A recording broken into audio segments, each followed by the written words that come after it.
ওকে, তাহলে আমি ম্যাথগুলোর প্রবলেম দূর করে দিচ্ছি, ঠিক আছে? হ্যাঁ, ওটা আলোচনা করবো আমরা আসতেছি, ঠিক আছে? দেখো প্রথমেই ম্যাথ নাম্বার 3 দেখো। ম্যাথ নাম্বার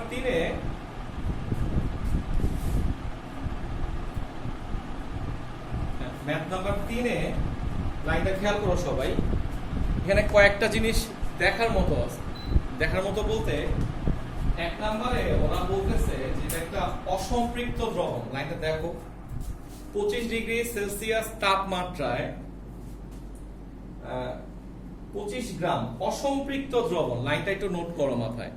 এখানে স্পষ্ট করে বলা আছে এটা অসম্পৃক্ত দ্রবণ কে বাষ্পীভূত করে 5 গ্রাম দ্রব পাওয়া গেল, 5 গ্রাম দ্রব পাওয়া গেল। কেমন? আচ্ছা, সো 5 গ্রাম দ্রব পাওয়া গেলে আমরা এখানে স্পষ্ট লিখতে পারি যে, হ্যাঁ লিখে নাও, অসম্পৃক্ত দ্রবণ লিখে নাও সবাই।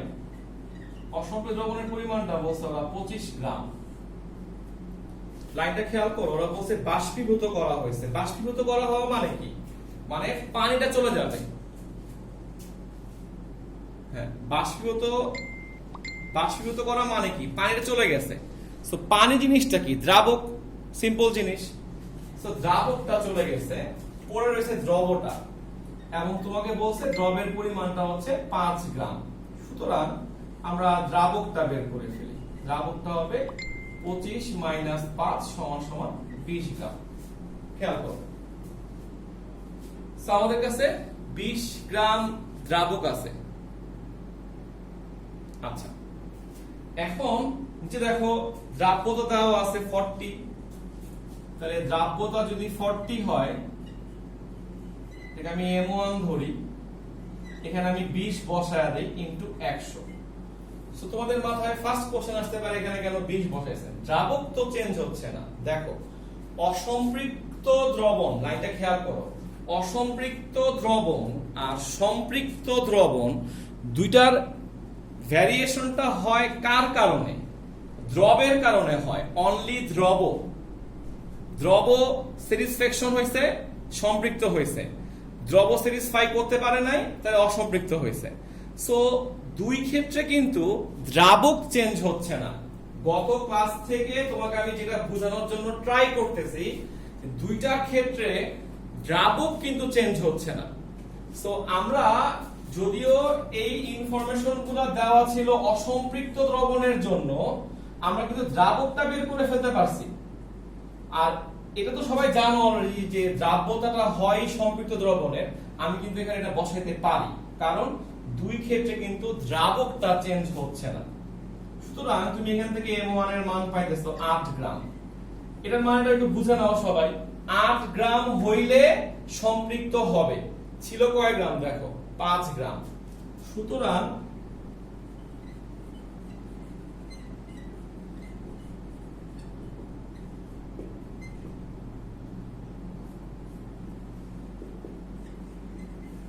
গ্রাম দ্রব লাগবে। অর্থাৎ 25 গ্রাম অসম্পৃক্ত দ্রবণকে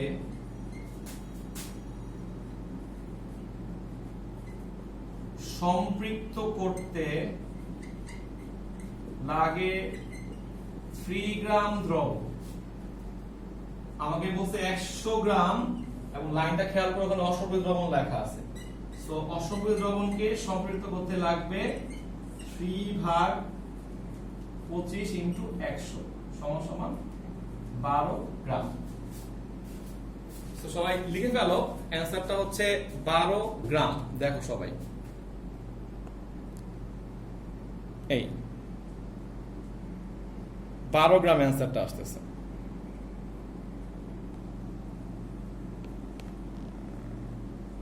আর লিখে ফেলো 3 নাম্বারের মতো হচ্ছে 24 নাম্বার অঙ্কটা হুবহু একই অঙ্ক। সো 3 করা মানে 24 নাম্বারটা করে ফেলছি। লিখে ফেলো সবাই, সুন্দর করে। এটা বাসায় করবা এখন।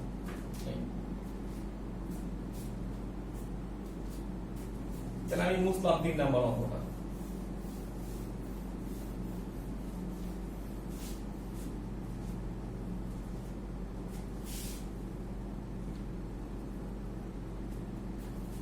আচ্ছা, যারা বলতেছো 4 আর 5 পারো, তার একটা আওয়াজ দিবা কেউ একজন, কে 4 আর 5 পারো নাই?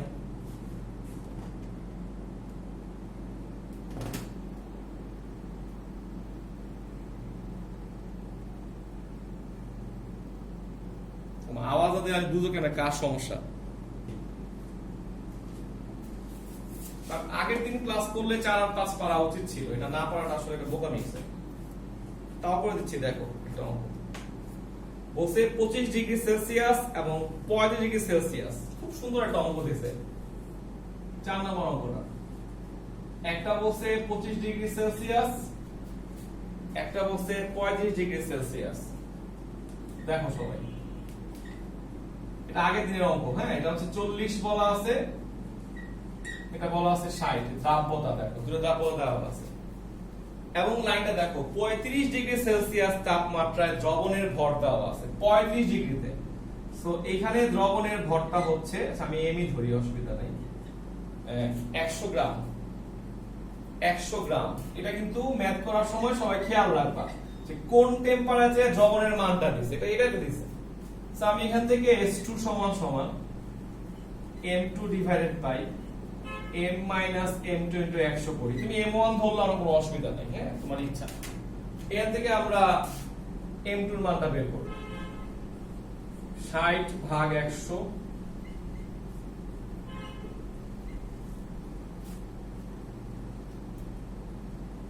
তাহলে 0.6 ইনটু 60 হবে।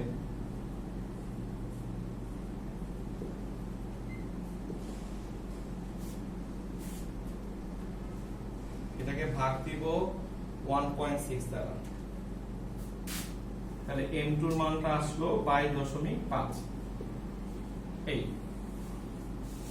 এই তাপমাত্রায়, এই দ্রাব্যতায় এতটুকু দ্রবণের মধ্যে এত গ্রাম ছিল।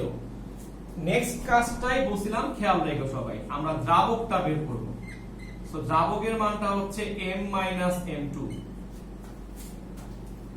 তাহলে 100 থেকে আমি বিয়োগ করলে আমার মান আসতেছে 77.5 গ্রাম। সবাই দেখো জিনিসটা এতটুকু হলো কিনা।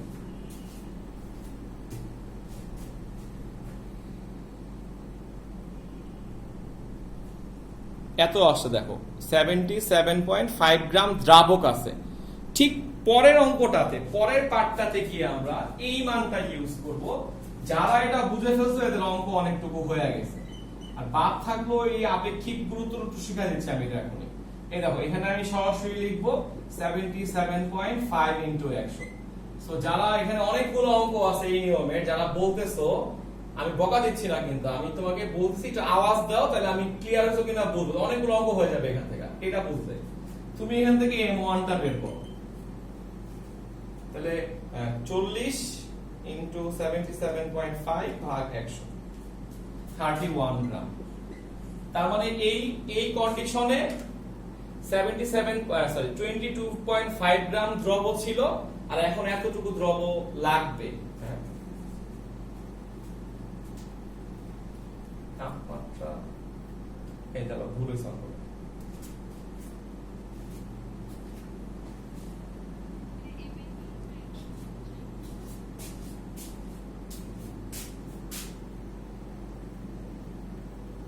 কোথায় এখন 100?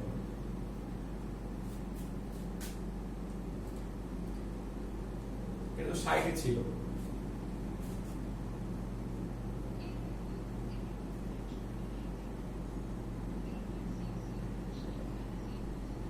আচ্ছা, 37.5 আসবে।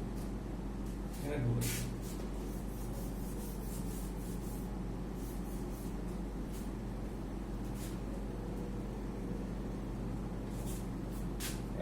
রাইট, 37.5 আছে। ভুল হয়েছে।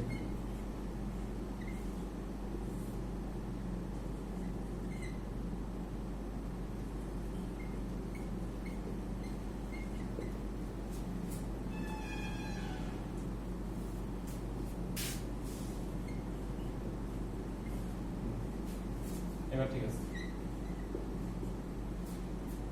তাহলে হবে 40 ইনটু,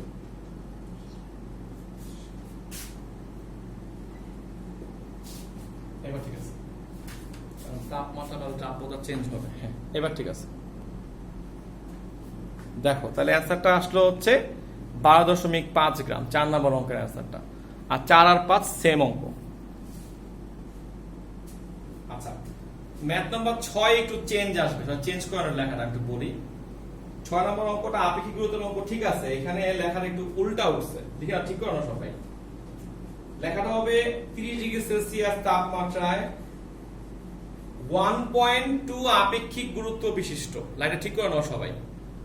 30 ডিগ্রি সেলসিয়াস তাপমাত্রায় 1.2 আপেক্ষিক গুরুত্ব বিশিষ্ট, মানে আপেক্ষিক গুরুত্ব কথাটা আগে উঠবে, লিখে নাও। 1.2 আপেক্ষিক গুরুত্ব বিশিষ্ট 90 মিলিলিটার সম্পৃক্ত জলীয় দ্রবণে, ঠিক আছে, 90 মিলিলিটার, বাকিটুকু ঠিক আছে। সম্পৃক্ত জলীয় দ্রবণে কোন দ্রবের 10 গ্রাম দ্রবীভূত আছে, অঙ্কটা এভাবে লিখে নাও।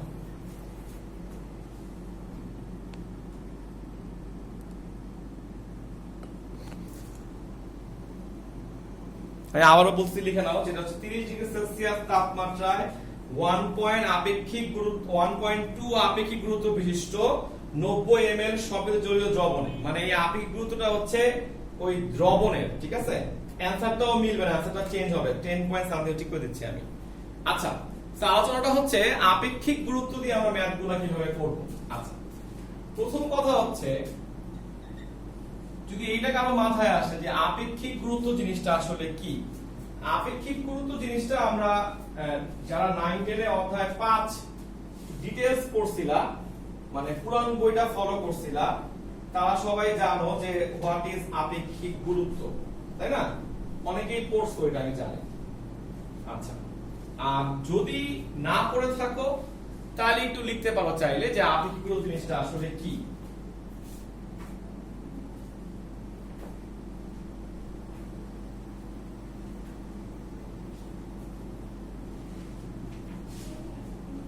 এটা হচ্ছে কি, যে তোমার 4 ডিগ্রি সেলসিয়াস তাপমাত্রায় কোন একটা নির্দিষ্ট আয়তনের বস্তুর যে ওজন ডিভাইডেড বাই, মানে অনুপাত করবা 4 ডিগ্রি সেলসিয়াস তাপমাত্রায় সম আয়তন পানির যে ওজনটা, অর্থাৎ উপরে হবে 4 ডিগ্রি সেলসিয়াস তাপমাত্রায় নির্দিষ্ট আয়তনের পানির ওজন, আর নিচে হবে 4 ডিগ্রি সেলসিয়াস তাপমাত্রায় সম আয়তন আরেকটা, সরি, উপরে হবে বস্তুর ওজন আর নিচে হবে 4 ডিগ্রি সেলসিয়াস তাপমাত্রায় সম আয়তন পানির ওজন। হ্যাঁ, সহজ কথায় আপেক্ষিক গুরুত্ব বলতে বোঝায় পানির সাপেক্ষে সে কতটুকু ভারী কোন একটা বস্তু।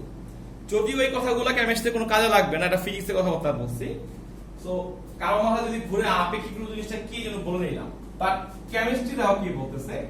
তো আমি যদি আমরা চেঞ্জ করে দিলাম, এখানে হবে দ্রবণের আপেক্ষিক গুরুত্ব। হ্যাঁ, আপেক্ষিক গুরুত্ব 1.2 দেওয়া আছে। যেহেতু এটা অনুপাত, এখানে কোনো একক থাকবে না আপেক্ষিক গুরুত্বে। কেমিস্ট্রির যে কোনো অঙ্কে যেখানেই ভর থাকবে, চাইলে ওনারা আপেক্ষিক গুরুত্ব দিয়ে অঙ্কটায় প্যাচ লাগা দিতে পারে, এটা ইজি একটা কাজ। সো এটা দ্রাব্যতার কোনো পার্ট না, এটা হচ্ছে প্যাচ লাগানোর জন্য করা হয়েছে। হ্যাঁ, সো আমরা এভাবে লিখবো, সূত্রটা হচ্ছে কোন বস্তুর ঘনত্ব, ঘনত্ব বলছি কিন্তু ওয়ার্ডটা, হ্যাঁ, কারণ কেমিস্ট্রিতে আরেকটা ওয়ার্ড আসবে ঘনমাত্রা। ঘনত্ব মানে ভর বাই আয়তন। সো কোন বস্তুর ঘনত্ব হচ্ছে ওই বস্তুর আপেক্ষিক গুরুত্ব, আপেক্ষিক গুরুত্ব ইনটু পানির ঘনত্ব।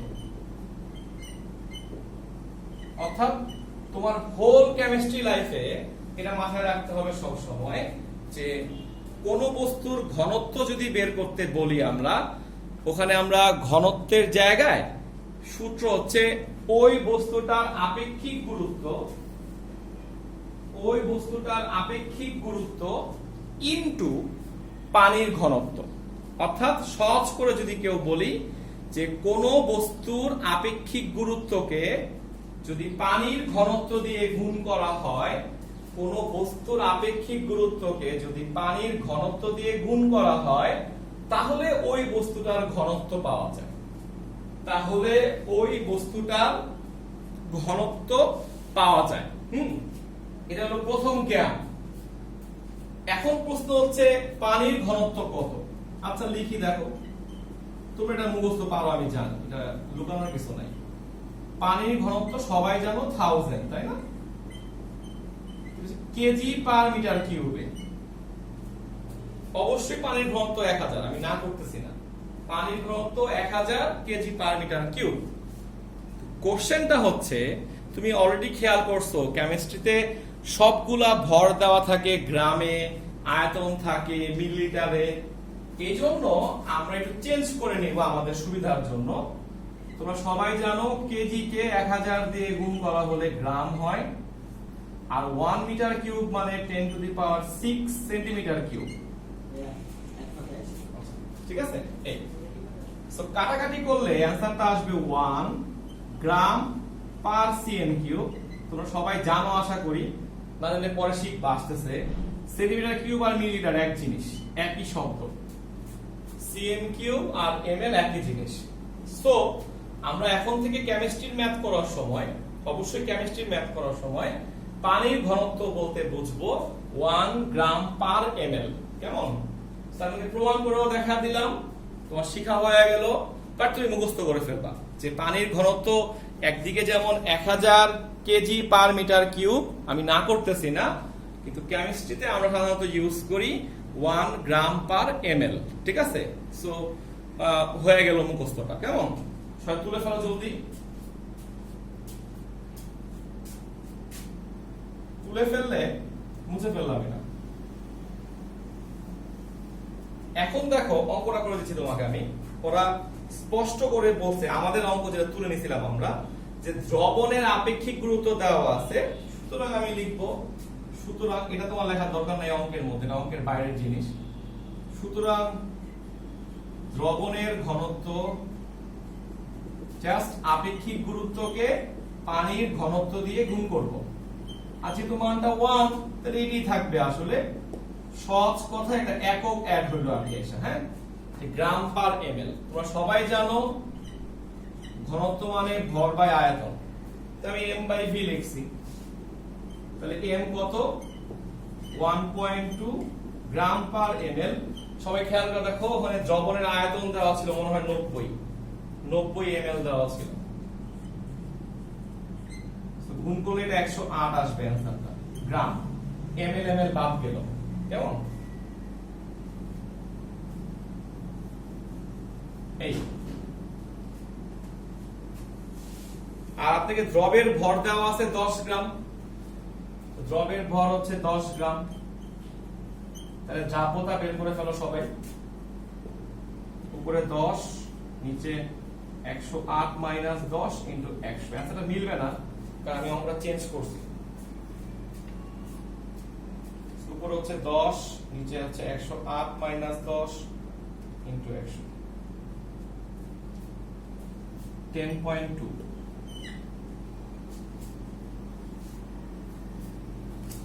এই হচ্ছে আপেক্ষিক গুরুত্বের অঙ্ক।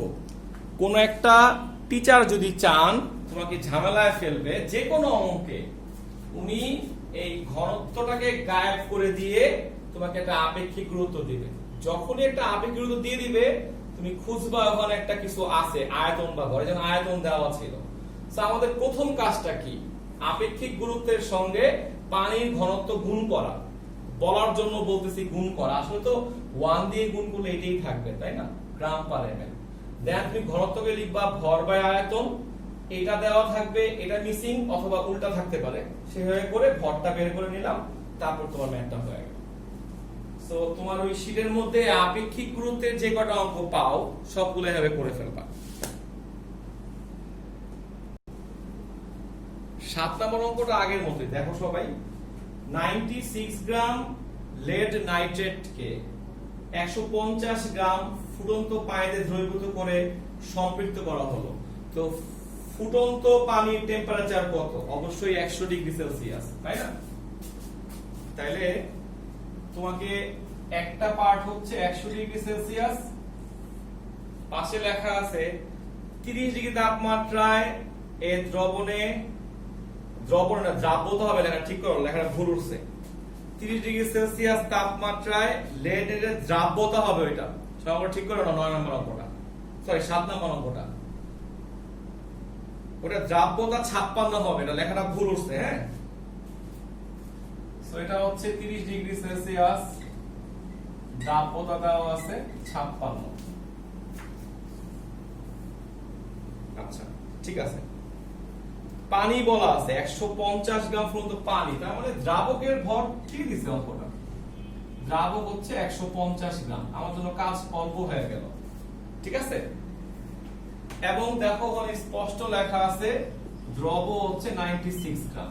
এই সো তুমি এখন যেটা করবা, একটা পার্ট করতে হবে, এটা হচ্ছে S2, তুমি এটাকে ধরবা N2, এখানে লিখবা 150। এই দেখো, এটা বুঝতে পারলে হইছে, অর্থাৎ পানির ভরটা তো এখানে যা হবে এখানে তাই হবে। তুমি এখান থেকে M2 বের করো। জি,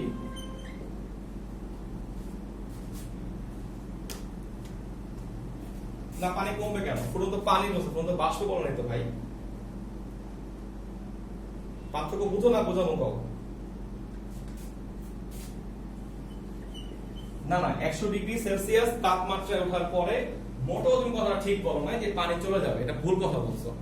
100 ডিগ্রি সেলসিয়াস তাপমাত্রা যাওয়ার পরে ওর একটা হিউজ পরিমাণ সুপ্ত তাপ লাগবে, তারপর সে বাষ্প হবে। ওটার মান হচ্ছে যে 1 কেজি পানির জন্য 22,68,000 জুল, তুমি জানো মানটা। সো ওইটা তো আরেকটা জিনিস, একটা স্টেপ বাড়বে ওখানে। ওরা এখানে স্পষ্ট লিখে দিতে ফুটন্ত পানি, ফুটন্ত বাষ্প বললে আমি মানতাম, ফুটন্ত পানি বলে তো এটা জাস্ট 100 ডিগ্রিতে উঠছে, এখনো বাষ্প হওয়া শুরু করেনি। হ্যাঁ, সুতরাং দ্রব অবক্ষিপ্ত হবে কতটুকু?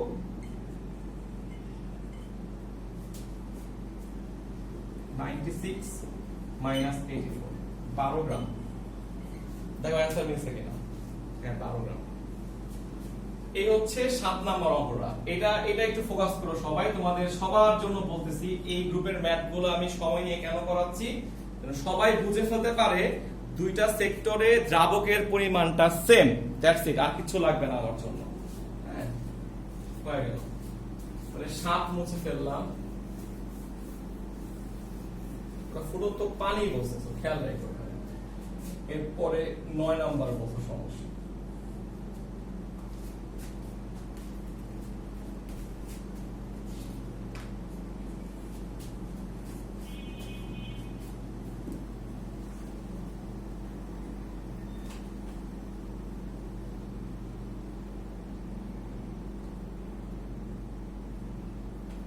আচ্ছা, তাহলে 9 নাম্বার অঙ্কটায় 30 ডিগ্রি সেলসিয়াস তাপমাত্রায় 8.5 গ্রাম লবণ, 25 গ্রাম